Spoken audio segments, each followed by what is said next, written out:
Now we review the 2022 film, They Crawl Beneath. But do they really? Do they crawl? Alrighty, ladies and gentlemen, I am Richard. This is Random Street Theater, and I have seen They Crawl Beneath. Yes. Right. Before I go any further, let me remind you that for every 1,000 subscribers I get, I do purchase one of these bracelets from the company 4Ocean. 4Ocean pulls a pound of trash out of the ocean every time I do that, so if you are conscious of the things that crawl beneath the waves, you should comment, like, and subscribe, because you'll be doing your part for a better world. Now, They Crawl Beneath. It is the story of a policeman whose father died as a policeman, whose girlfriend or ex-girlfriend or ex-wife or something is upset with him for being a policeman, whose no-good uncle is having him work on a car on Thanksgiving Day as he's not being a policeman. At least I think it's Thanksgiving Day. They mention that, and it's brought up, but it's not a huge plot point. And then, well, there's an earthquake, and creatures show up. Okay, giant worm things. Giant for worms, anyway. So what can we say about this movie? There are essentially two movies here.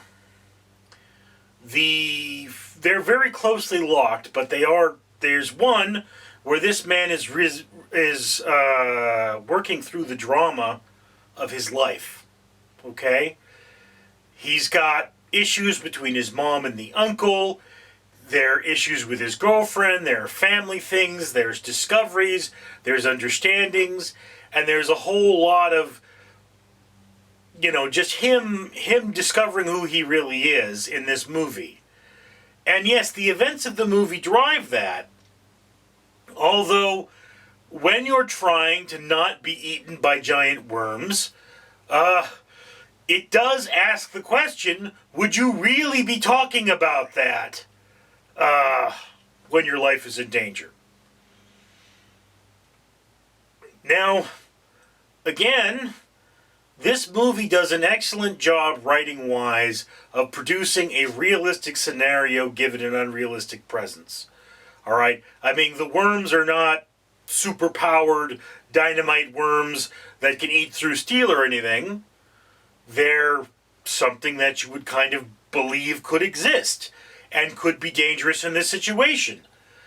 There is a mix of puppetry and CGI in this film, and the CGI looks okay. The puppetry is much better, but they're not doing as good a job menacing with the puppetry, and the two do not seamlessly interlock. It's one of those things that, when you see the whole monster, that's CGI. And when you just see part of the monster, that tends to be puppetry. But guys, learn from Jurassic Park, which is the best use of CGI ever. When the dinosaurs are far away, they're CGI. And when they're up close, they're puppetry. Okay? So that, as a thing, makes the dinosaurs, to the untrained. I could tell you every scene that is CGI in Jurassic Park. Alright? I can do that. They never fooled me. Even when I was a kid, I knew what was computer generated and what wasn't. But I knew one guy who actually, he was not the brightest bulb in the bunch, wondered if they brought dinosaurs back to life for the movie. And he just didn't get that. So yeah. Anyway. So in this movie, the CGI, it's not terrible. It is functional. And then, the way the movie works is that you're